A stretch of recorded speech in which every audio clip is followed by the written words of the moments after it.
Welcome back. We're at Pax Unplugged again, and we're going to be meeting with Emily and Lucas of Graftbound Games. I'm really excited about all the interesting products, including stickers. We all love stickers that they brought along. I'll let you introduce yourselves, and we'll start talking. Great. I'm Emily. I am primarily a graphic designer, layout person, and I just am obsessed with paper and the format of games and the physical side of that sort of thing. I'm Lucas. I'm now the editor-in-chief at Graftbound Press.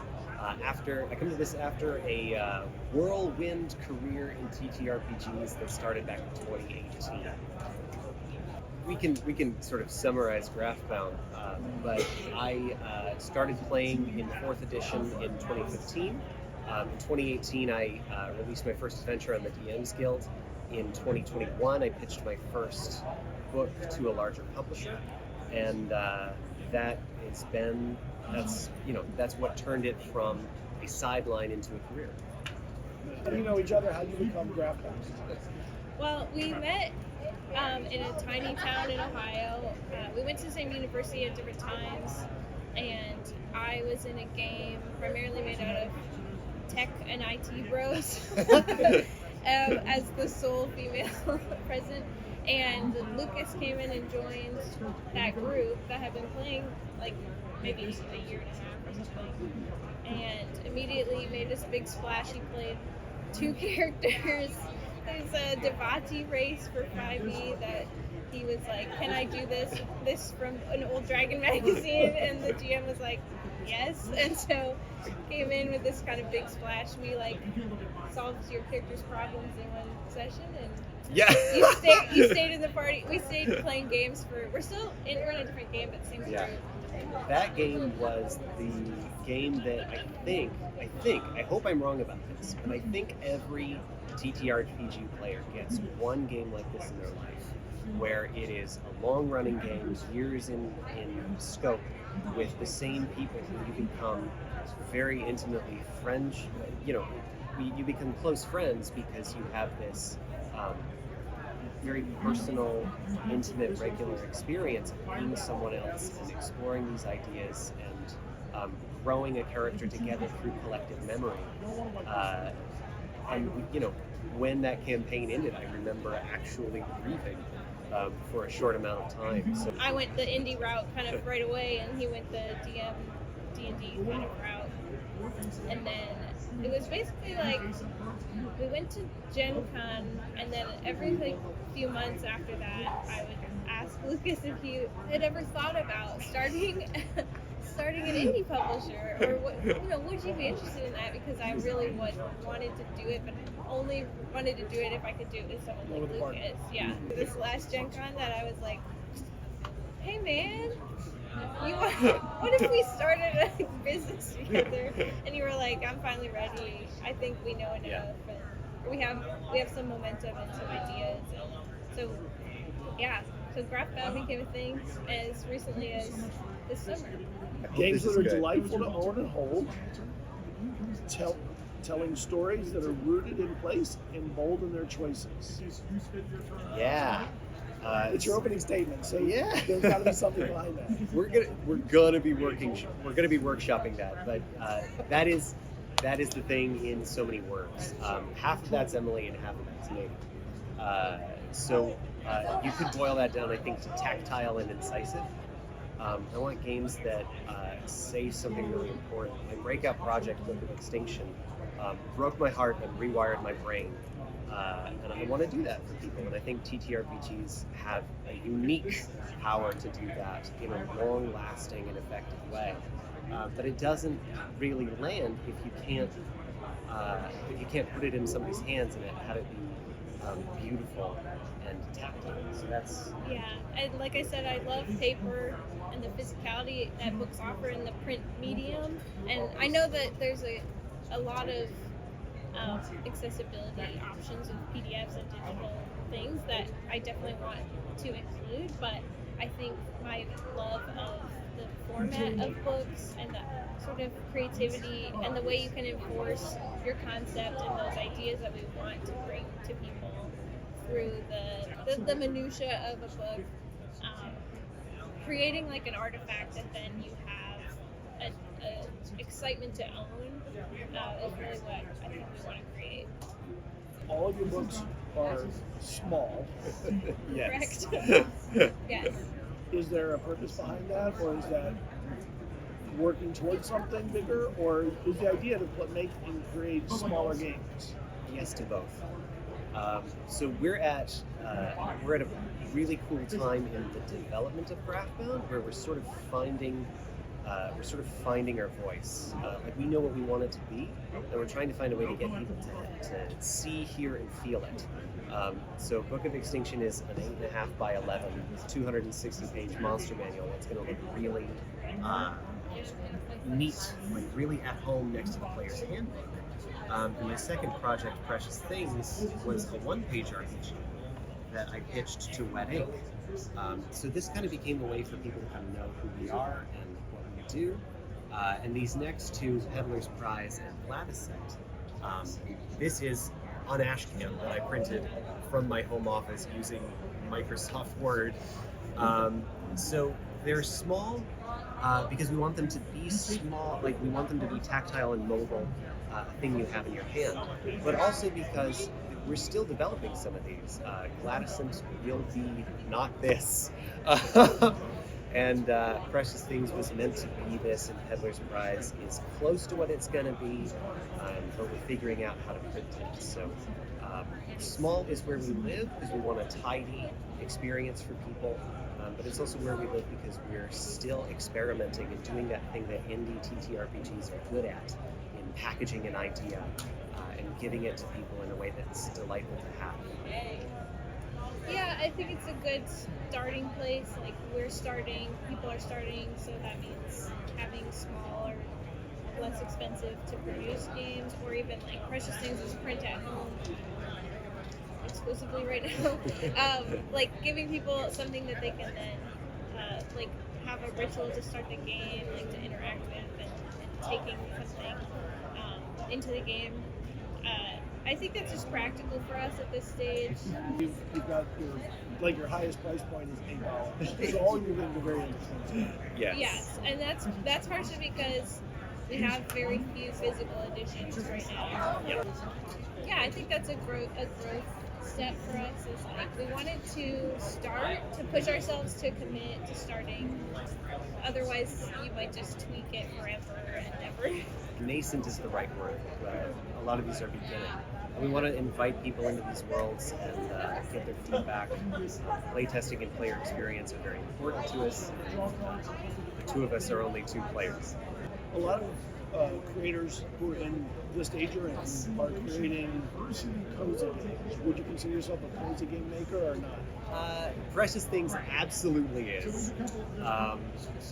That's a game of tiny dragons building cozy hordes. And the hook there is that when you play it, you go in, scatter. Step one, scatter. Find 3 things that are alike, and then that's your horde, and that's how you play the game.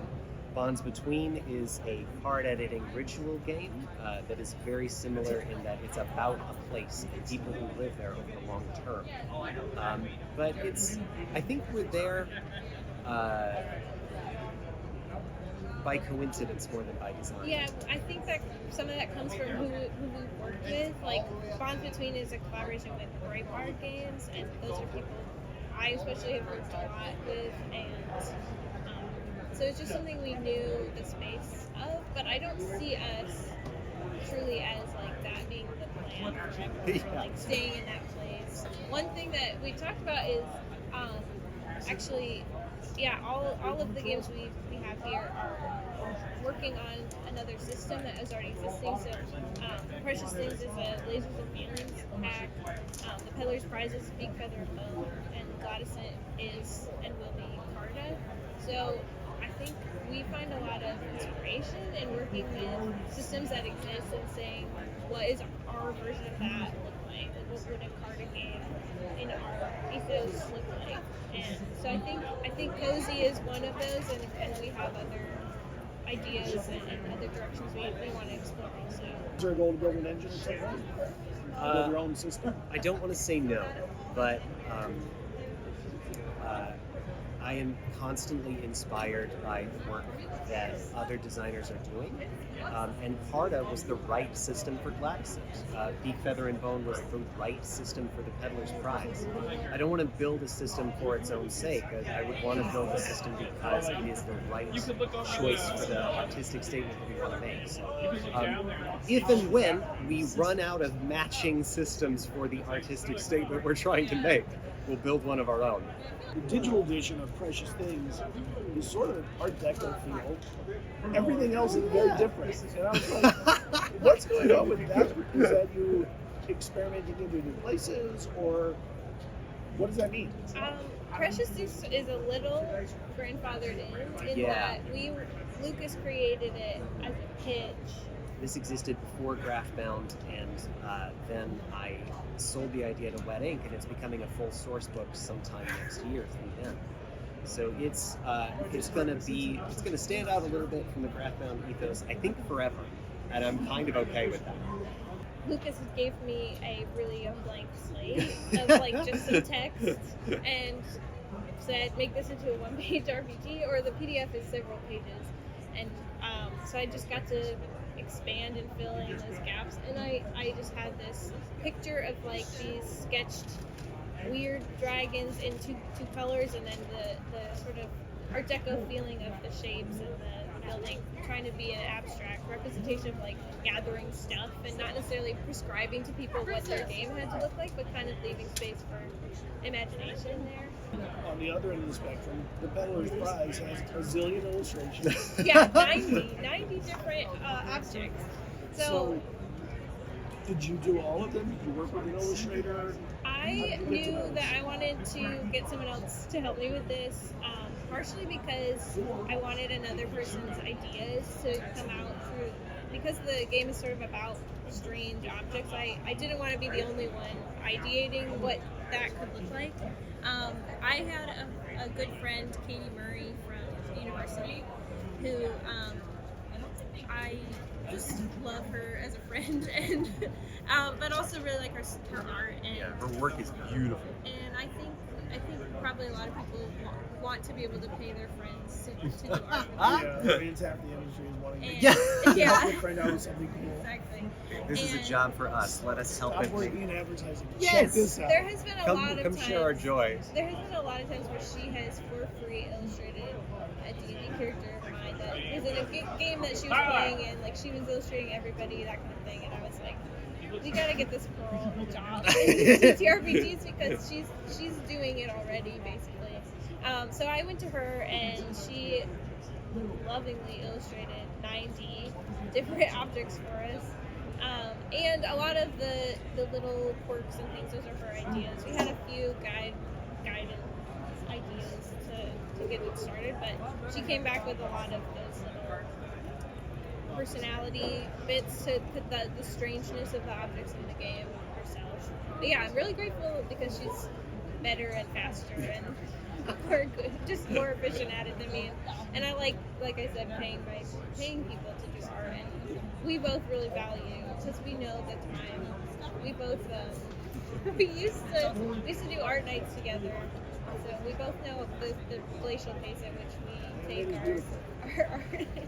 Yeah, and I appreciate her hard work on it. Do you think this is your most ambitious game now, Peddler's Prize?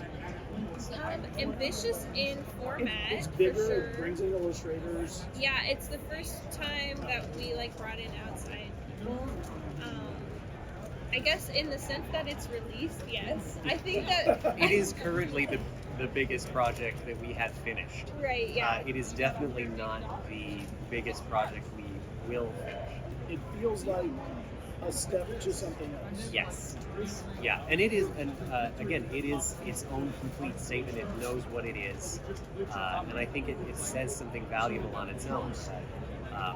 It is definitely not the peak or not even the average level of complexity and polish that we want to bring to this. Yeah, but there's something in my heart about having a simple game, because there are people who, like me, who, if you're going to bring a new game to the table and it's really easy to get into, like Beak for their Bow, the inspiration for Peddler's Prize is like a smoother and so I think it was designed to be that kind of a game where you can just bring it to the table and be like, this can be kind of a long or short game. It can be a few to many player game. So Do you both have a passion for small games? And I'm speaking in size. I mean in the scope that they try and encompass versus, the big giant games that cover whole worlds and stuff. Yeah, I think instead of small, I would say hospitable. I like games that are hospitable in their scope. And so much of hospitality is about meeting the needs of your guests and anticipating them. So often, D&D is going to suck the air out of the room in terms of that years-long lifestyle TTRPG.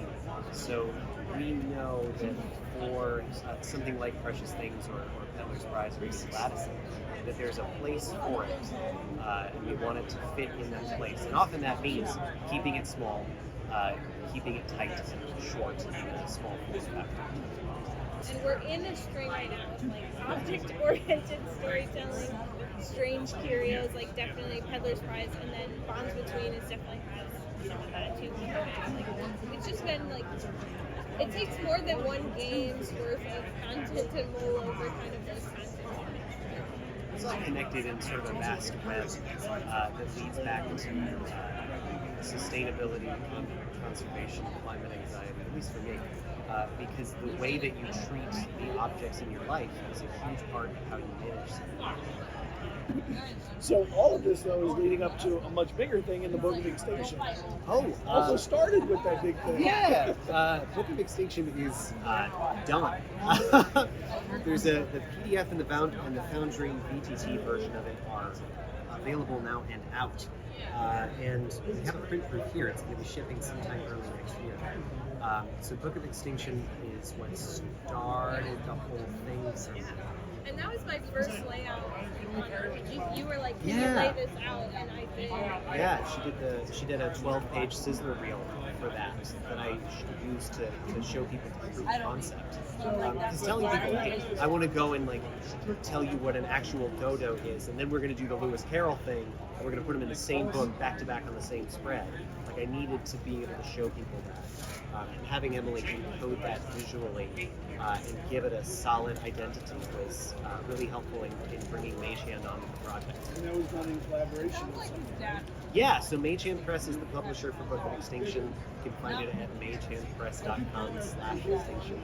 And it's going to live there. It's not going to be a Graftbound thing. But if you want to know who I am and why I tell stories the way that I do, you have to read it. I am not a science communicator by training. I'm a journalist. And I know that if journalists spend enough time on the same beat, they become experts in their own right. So I had enough bravery to go into it and say, let's look at the 80 or so most important extinctions over the last few millennia. And that meant interacting with a lot of primary sources. I have something over 400 footnotes in the book. I drove to museums, I booked interviews with experts, I did what journalists would do. So that was the expertise I brought to it. And then I had so many partners come in and make that more. We had a science consultant from the Center for Biological Diversity who checked all of my work, she wrote every entry. We met some people who are science communicators in the TTRPG space, and they kind of helped me work through some things and read through some entries. So by the end of it, I can now point you through the common threads in almost every extinction story over the last few hundred years. And that means I have a voice now, a way to say to people, this is what you have to do, who you have to be in order to slow the unprecedented extinction crisis we're experiencing in our time. It is no exaggeration to say that at some point I thought this book was a step closer to saving the world. And I still believe that in a way. It's a meaningful step forward toward that goal. No TTRPG is going to solve the extinction crisis. But insofar as a TTRPG can, this does. There's definitely something that I think you picked up doing Extinction, where you were taking these two things and bringing them together and then presenting them to game users and saying like, here's a way that your gaming can teach you or impact other parts of your life, or bring in all these other things. And that's sort of, even in the name Graftbound, like the idea of these bringing these things together, the players and these ideas that feel disparate or just might not be instantly connectable, and bringing them to people in a way that's ideally gamified and interesting to like incorporating into like what you know and what you see. So, what's your favorite or most missed extinct element? That is a terrible question to ask me. I have 80 favorites. So it's the easiest or hardest? Okay, so if you want to understand Book of Extinction, you have to understand Canis lupus otophilax, the Japanese wolf. Because in so much of the Western lore and mythology that informs how D&D and high fantasy becomes what it is, the wolf is the bad guy. It is the wicked wolf, or the that's just it's the animal that's coded for evil and savagery and wildness, and that is not those are not the same things. More importantly, in the case of the Japanese wolf, over here in America, we raise cattle, and the wolf is a threat to sheep and cows and goats and everything else that you raise for your livelihood. In Japan, you grow rice, which means that the deer and the boar are the threat, and the wolf is the enemy of your enemy, your friend and your guardian. So much of what we did in Book of Extinction was look at the legacy of the extinct animal and turn it into a myth. In the case of the Japanese wolf, that was done for us. It already existed as a yokai, the Okuri Okami, the wolf who guards the way. So we got to tell both of those stories as faithfully as we could, and that gets to what happens to a small island endemic, which is very important to extinction science. Conservation by public policy and how that interacts with the stories that we tell and the relationship that we have to the mythos of the creature, which is also very important to conservation science. Japan industrialized extremely rapidly, so you got to see a microcosm of how animals are impacted by industry. So if you read just one thing from Book of Extinction, read The Japanese Wolf. And then go watch Princess Mononoke, because it turns out they're the same story. You can buy a lot of games today. The thylacine, probably. The what? The thylacine, the Tasmanian tiger. I mean, I remember learning about it through a book that, like a fantasy steampunk book, and I was like, this was a real animal. Like they didn't. I thought at first, they made it up for a book, but like learning about, it's almost like that thing where you're like, our world is an alien, crazy animals. That's what the thylacine is to me, where it's like there's stuff, there was more and more stuff like that out there. It's got photography out there, like that's the recent Video footage of the last thylacine alive exists. I think, don't quote me on this, I wrote it down so I wouldn't have to remember. 1930 something. Like there are people alive who were born before the thylacine was extinct. Our next thing is Bonds Between Us with Breitbart Games. We're really excited to collaborate with them as like a bigger launch, as a bigger game. Graftboundpress.com. It's actually Graftbound.com. Unfortunately, it is just Graftbound. We're so new at this. We're I so said it good so at many it. times. That's okay. Graftbound.com.